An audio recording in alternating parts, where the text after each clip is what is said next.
Okay, so it's me keeping you between me and dessert, so I'll see what I can do.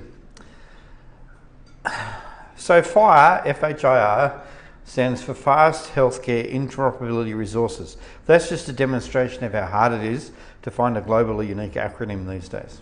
And I'm going to tell you about the FHIR project. A little bit about me first. I started as a bench scientist in a clinical lab in a hospital here in Melbourne, and then I did some clinical research, which is what I thought I wanted to do, and then I discovered exactly how research funding works and said, I want to do that. And then I accidentally got picked up by a computer company, which is Kestrel, for some of you who know Kestrel, and for years I was dev lead at Kestrel, hired and fired and so forth. And then eventually, most of what Kestrel did was interoperability, data exchange. And I got more involved in the community and eventually just became not sensible to continue with Kestrel, and so now I consult with interoperability. And I thought I had a nice wicket lined up where I would just help people use the existing standards. And well, it didn't go very well that way. So we created FHIR.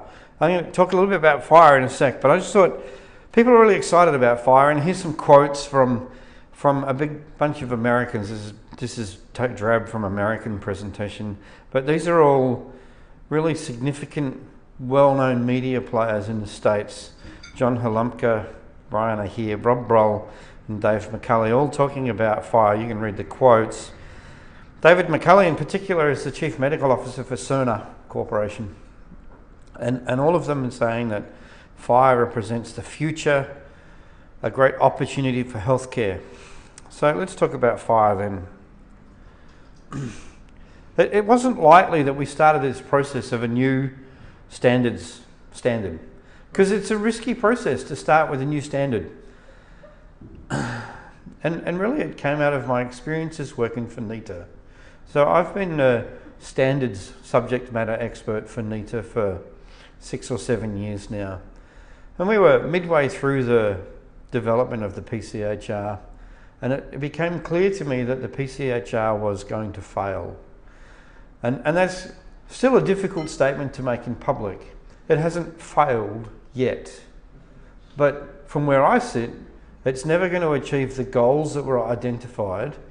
And there's a number of reasons for that. But one of the key reasons was that the technical standards won't get us there. And that was what became clear to me. The technical standards won't get us where we need to go. All the stuff Malcolm just talked about interoperability. And by the way, I forgot to say, thank you for inviting me here, Malcolm. All those things that Malcolm talked about, the standards that we had weren't good enough. They weren't ready, they were never going to work.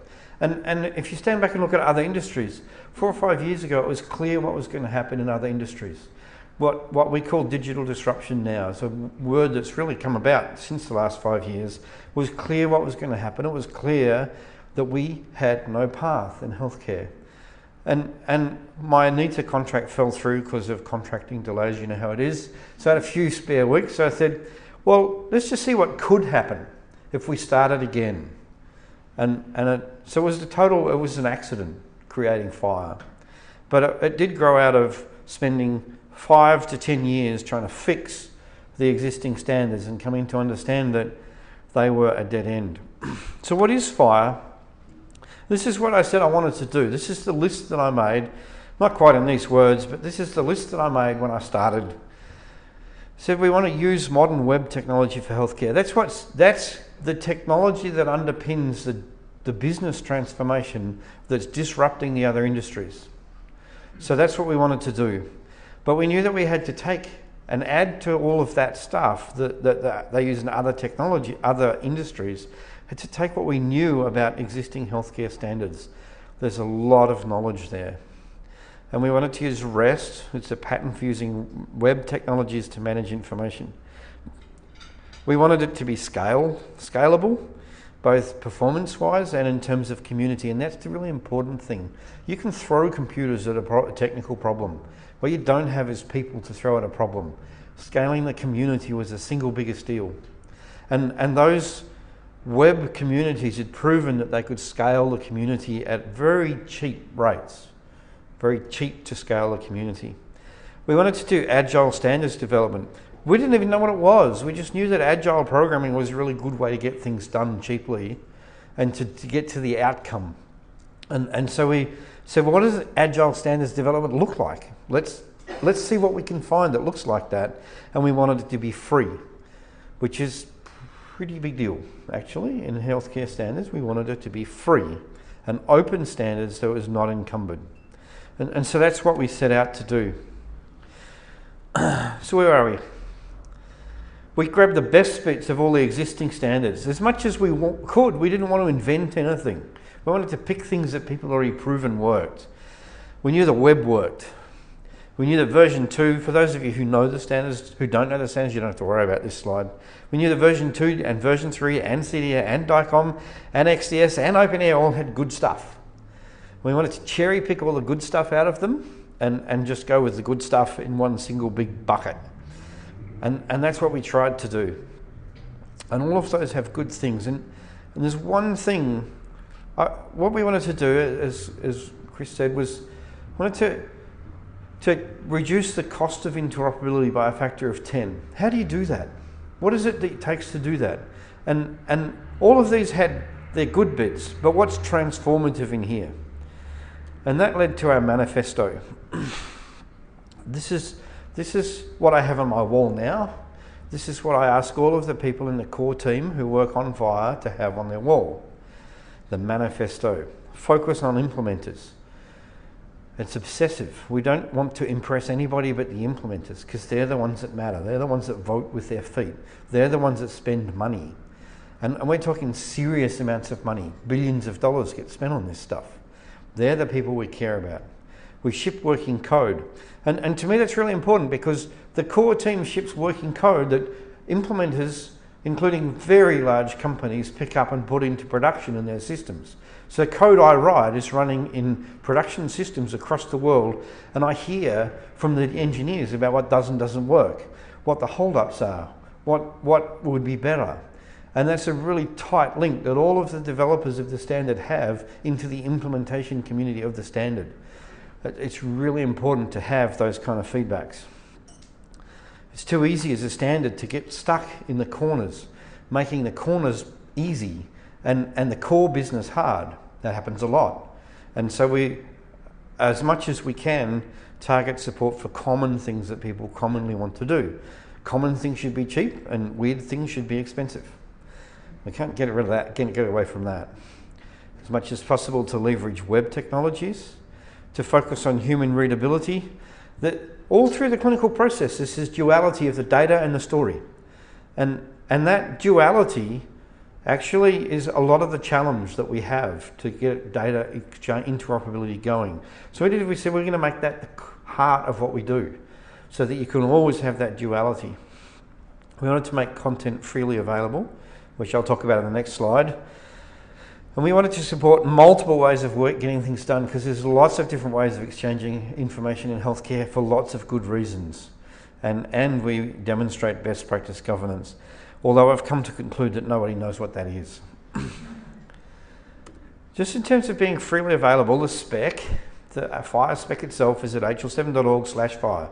That's where it will always live. And so there's no question about which version, where did you find it, have you got a copy, it's there, it's free, it's open. And it's licensed under Creative Commons public domain, which means you can do anything you want. Any of you in this room could decide that you could make money selling a book, which is the FHIR standard. Go and knock yourself out. I mean, we don't think you'll make money, that's why we haven't done it, but you could, right? There is no restrictions on what you can do. There's some restrictions around the name itself, but not the content. And that's because any kind of restrictions that we made would get in the way of actually useful things that people should do with the standard. One of the things that the problems with the existing standards is you can't write a really good library and just give it to everybody and say, here use this, because it's not licensed. It's stupid. So we didn't want to get in the way of any of that. And so anyone can do anything with the content. Some of you might know why this is a big deal, but there is no disputes about ownership of rights with the FHIR content. HL7 waived its rights. Now this is actually pretty hard to make happen. basically I had to blackmail the organisation into doing this. It didn't come easy for HL7, and it has had a significant price too for the team, but we're committed to giving this away. We're committed to making it free and open. And so that's a big part of the attraction, is that everybody can play and nobody can grab advantage off the standard. And then in terms of how you can use this, you can use this in all sorts of ways. Standalone FHIR servers. You can put a FHIR server in front of an existing healthcare application. You know, Cerner, Epic, Global Systems. Any company can do that. There is now interface engines that speak FHIR. Orion are first to market with that, but the others are coming. Lots of tablet, mobile phone applications, web portals. There's an EHR plugin framework I'll talk about a bit more later, and people also using FHIR internally as a way to modularize their product. And those are all possible ways to use this thing, and that flexibility is part of what's transformative about it. Now, if you want to learn more about FHIR itself, there's good presentations on the web, tutorials and introductory presentations, so to cover in further detail. I want to do that here. So FHIR was conceived in July 2011. We knew that, as I said before, we weren't on a course that made any sense. So we conceived that it was an accident. When I didn't set out to create a new standard, I just said, maybe we could do something like this. Would this be interesting to people? And the answer was very much so. We published our first draft in February last year. Now, what we expected when we wrote our time schedule was we had a community that spent billions of dollars on the existing standards, and some of you in this room will have spent huge amounts of money on version 2 and PCHR and whatever. Why would you do that? And so we didn't expect that we would get very significant adoption from the existing healthcare community. We'd expect they'd go, nothing to do with us. And so we went off expecting most of our adoption to be on the internet, web sharing of information, patient health records, portals, so forth.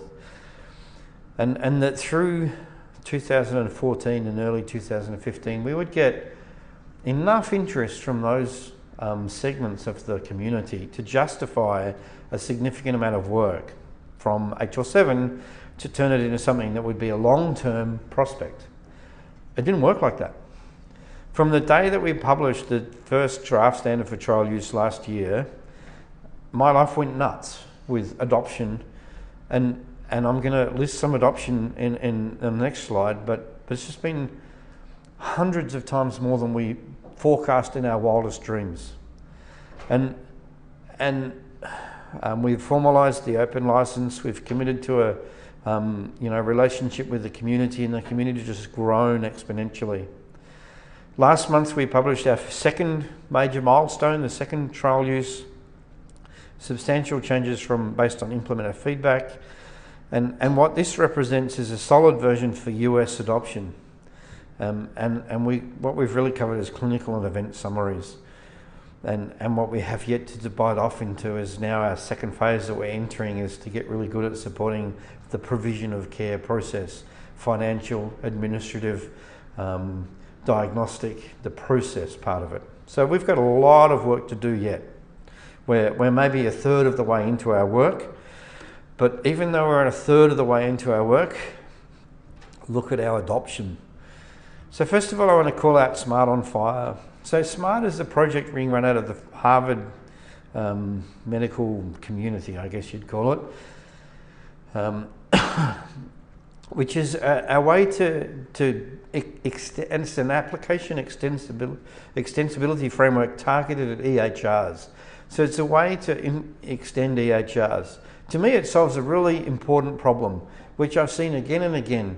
You go into a hospital and there's all these little access databases across the hospital full of clinical data that's not secure, but it's highly managed, and the doctors that run it love it because it gets them exactly the surveillance and decision support they want.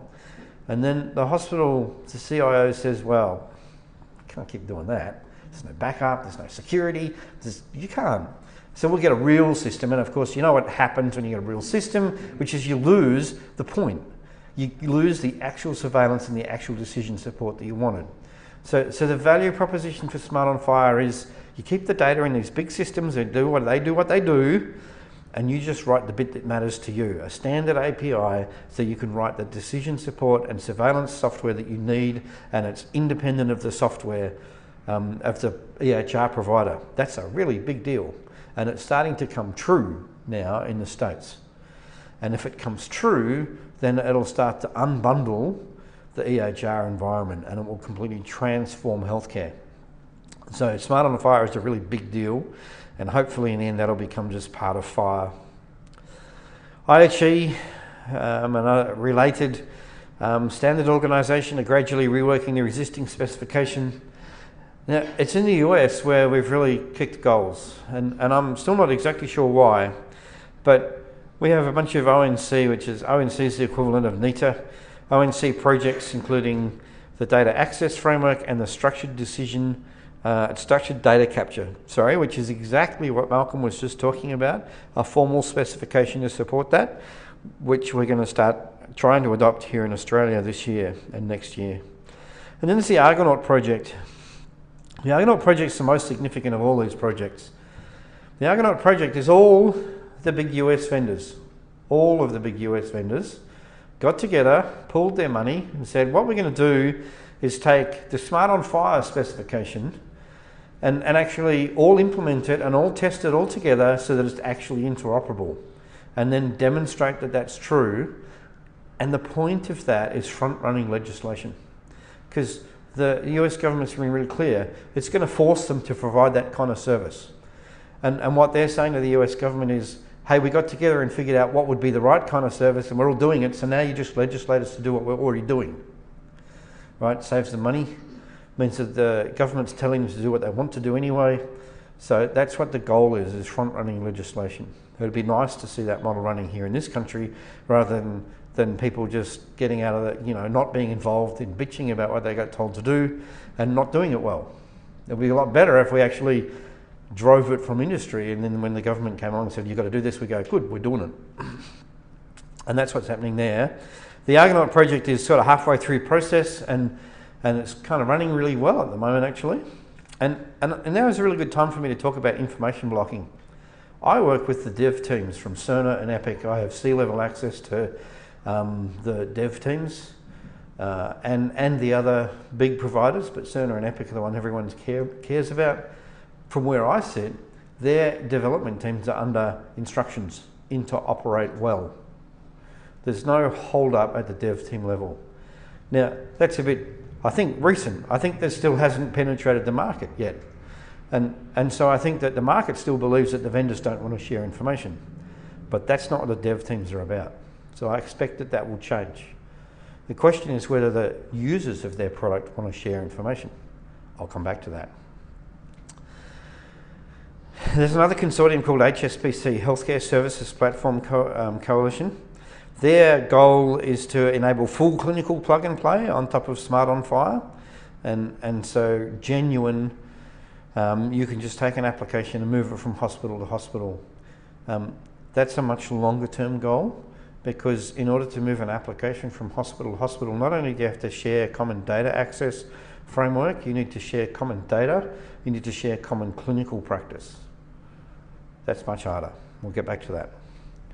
In Europe, we've got a couple of national EHRs going live this year on the very first version of FHIR. I said to the guys, I said, really? Is that really very clever? And they said, well, what else would we use? I don't know what else they'd use. And the UK National Health Service is building a large clinical repository based on FHIR. Here in Australia, the national program is experimenting with FHIR. I can't say more than that, but we're doing some stuff that could be interesting. And we're intending as vendors to actually have an Argonaut for Australia process where patient portals and clinical portals that can accept the same extensibility model is something that's supported by Australian vendors. So if you're interested in that, come and talk to me about that. All right, so where's the project? This is a pretty This is the Gartner hype curve. Have any of you seen the Gartner hype curve before? A few people have, yeah. So this is the typical adoption curve for a technology. On the left, the technology is invented. It's publicized. People get all excited about it, and it gets the peak of inflated expectations. And then they realise that actually it's not a magic bullet, and they get all depressed and go into the trough of disillusionment, followed by a slope of enlightenment, and finally getting to plateau of productivity, which is where you might have thought it would go in the first place. My favourite example of the peak of inflated expectations was when SQL was first being publicised. Computer World, if any of you still remember, Computer World published a article explaining how that SQL would enable any point of care sales person to write a query at the end of the day to see how well they'd performed through the day. No, not going to happen. So where's FHIR in this curve? Well, I don't know because it's retrospective, but from where I sit, we're still somewhere early in the crazy phase of rocketing expectations. They just seem to be going up, and the excitement's growing and the hype's growing, and it's crazy. We're not a silver bullet. So what's the trough going to be? Well, from where I sit, the trough is going to be that although I think we've done as much as could be done in terms of solving the IT challenges of interoperability, and we seem to be on the path to that, we don't solve the clinical challenges of interoperability, right? We don't even have the tools to do that. And it's not a data problem. So this is a pretty big subject in the States. In the States, the whole basis for Argonaut, for FHIR as the drive in the States, is that governments passed a law saying that patients have a right to access their data. So 2 weeks ago, I was on a panel in the Silicon Valley with Anish Chopra, who's the architect of much of this. He was CTO for the White House for the first term of the Obama presidency. And Anish was telling everybody how that getting the patients their data would transform people's ability to control their health. But I don't think it's going to work like that. You know, I've got a friend who's got all the data in the world. By fair means or foul, he's got his 23andMe sequence for himself, his wife, his kids, his parents-in-law. He's got all their clinical records. He's done pretty well, actually. And he's got all that data. And his wife's having a series of miscarriages. So he reckons that he's found the mutation that leads to her inability to metabolize folate properly. So there's no point giving her folic acid. So he's gone to his obstetrician and he said, here's all my data. And the obstetrician says, I don't want to talk about that. That's ridiculous. So he's gone obstetrician shopping until he's found one who will actually talk to him about it. See, giving the patients their data is not really a very big deal, right? If it doesn't make a difference to their care. The question here is about how to make difference to care. And from where I stand, data interoperability, getting patients their data, is only going to be any good if it increases the pressure on the system to actually do something useful with it. And that brings me to what I'd like to start people to start talking about. We have at HL7 a widely accepted definition for semantic interoperability. It actually comes from IEEE. The ability of two or more systems or components to exchange information and to use the information that has been exchanged. But to use it for what? That's pointless. If you want to do something useful, let's start talking about clinical interoperability.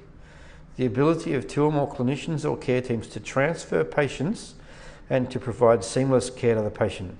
Now, I presented this at Harvard a couple of weeks ago and they got up and we had a big argument about the wording there. You could word that better, but what I'm trying to do with the wording there is to show the alignment with the definition of semantic interoperability, but to show how you can think about it differently.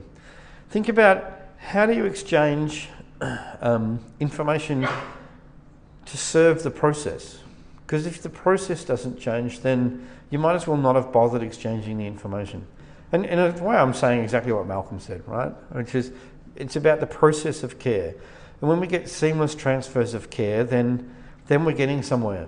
And my business is standardization, which really is a fancy word for saying getting a bunch of people in the room, letting them talk till they agree. Right? And right now, I could get computer engineers in the room and let them talk, and they will agree. But if I get a bunch of clinical people in the room, they're not going to agree about why they're talking to each other. And then in the media, I hear clinical people saying in the media, and there's some pretty big stuff about this yesterday in the States, which I watch very closely, saying that all we have to do is get the programmers to talk to each other. That's wrong thinking. It's not the programmers who need to talk to each other. That'll happen now. It didn't 10 years ago, but now it's just the way we work. What we need to do is get the clinical people to say clinical interoperability is a clinical problem, and we're going to solve it with a clinical rationale. And then we'll get somewhere with real interoperability. But you couldn't have that discussion until you can move data well. So that discussion is predicated on FHIR working as a way of moving data. And that's our team goal. This is our team purpose. To reduce the cost of interoperability to 10% of what it is now. By commoditizing, by creating interfaces that are leverageable in lots of ways, that aren't fragile, by levering expectations around what the data is, to commoditize common exchanges, to create the ability to create communities, to open up existing communities, to use social media, and the technical standard is about social media, to open them up. So HL7 used to be an insular community that didn't respond to implementation experience. Now HL7 is a community that has a formal process for adoption of standards that says a standard can't be finalised until it's been implemented in production in multiple countries. That's a miraculous transformation. It's driven by the techniques that we use to crack communities open. And we keep cracking communities open because they hear what we're doing and they come to us and they want our outcomes. And we say, well, there's a set of preconditions around how you act, how you use social media, how you govern. And we drive them, we crack them open. We're modularizing healthcare applications. We want more of that. We want to tear down the walls. And at the moment, this happened in DICOM, right? In DICOM, when I was at Kestrel, when you bought a DICOM system, you bought a walled garden from a big vendor for the big purchase price. And you bought lock, stock and barrel, everything from the one vendor. And then VNAs came about and DICOM got sufficiently interoperable that suddenly you didn't need to. And suddenly that model collapsed and now you buy best of breed against a VNA in the background and people use different bits for different pieces. That's a process that's happening. We want to have that for EHRs. Don't buy a walled garden, buy best of breed. Best of breed works if it works. So let's make it work. So tear down the walls. And most of all, we want to enable and foster clinical interoperability so that our families who all get medical care, get the medical care we know they could have if the industry was disrupted positively. Thank you.